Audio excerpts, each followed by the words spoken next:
दोस्तों, केमिस्ट्री की दुनिया में परमाणुओं के पास बहुत सारे इलेक्ट्रॉन होते हैं। लेकिन जब रासायनिक बंध बनाने की बात आती है तो सारे इलेक्ट्रॉन भाग नहीं लेते।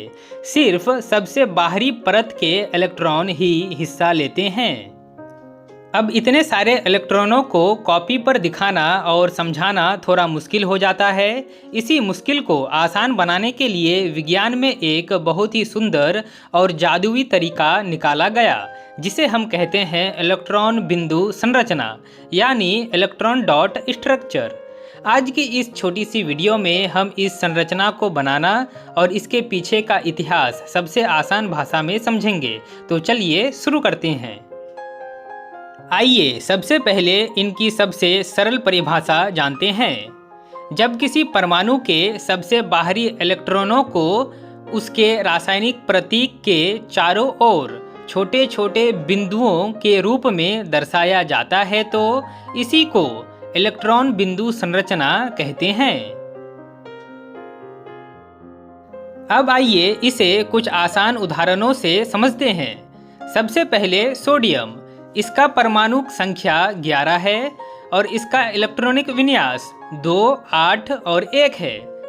सोडियम के बाहरी हिस्से में केवल एक इलेक्ट्रॉन है, इसलिए हम लिखेंगे Na और एक बिंदु बना देंगे। एक बिंदु इसलिए बना रहे हैं क्योंकि सोडियम के बाहरी हिस्से में केवल एक इलेक्ट्रॉन है। अब आते हैं हाइड्रोजन पर। हाइड्रोजन का जो परमाणु संख्या है वो 1 है और इसका इलेक्ट्रॉन भी 1 होता है, इसलिए इसकी संरचना होगी H और एक बिंदु। अब बात करते हैं कार्बन का। कार्बन का परमाणु संख्या होता है 6, तो इसका इलेक्ट्रॉनिक विन्यास होगा 2 और 4। इसके बाहरी हिस्से में 4 इलेक्ट्रॉन होते हैं, इसलिए हम C के चारों तरफ 4 बिंदु दर्शाएंगे।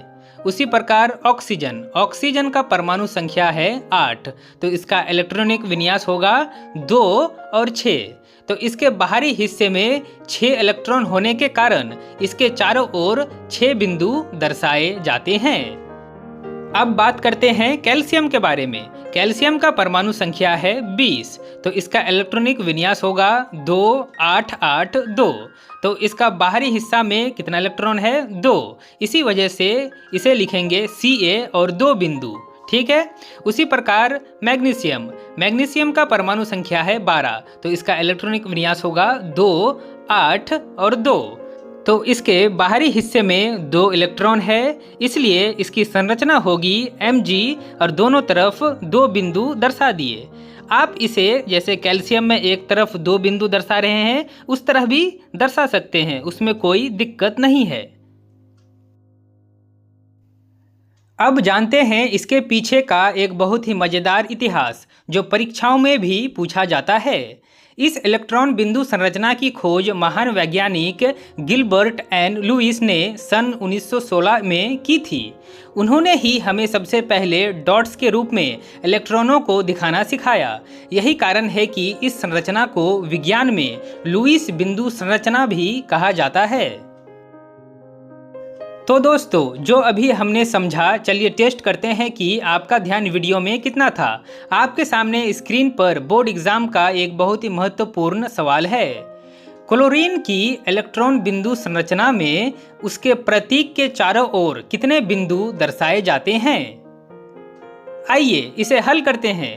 क्लोरीन का परमाणु क्रमांक यानी परमाणु संख्या है 17, यानी इसका इलेक्ट्रॉनिक विन्यास होगा 2, 8 और 7। क्योंकि इसके बाहरी हिस्से में 7 इलेक्ट्रॉन हैं, इसलिए इसके चारों तरफ 7 बिंदु दर्शाए जाएंगे, यानी इसका सही जवाब है ऑप्शन सी 7। तो दोस्तों, शॉर्ट में याद रखिए, परमाणु के बाहरी इलेक्ट्रॉन पकड़ो और उन्हें प्रतीक के चारों तरफ बिंदुओं के रूप में सजा दो। यही है इलेक्ट्रॉन बिंदु संरचना। उम्मीद है आज का यह वीडियो आपको बहुत आसानी से समझ आ गया होगा। अगर आपको यह वीडियो और समझाने का तरीका पसंद आया है तो वीडियो को लाइक करें, अपने दोस्तों के साथ शेयर करें और केमिस्ट्री के ऐसे ही स्कोरिंग टॉपिक्स को बिना रटे सीखने के लिए हमारे चैनल को अभी सब्सक्राइब कर लें। मिलते हैं अगले वीडियो में, तब तक के लिए पढ़ते रहिए और सीखते रहिए।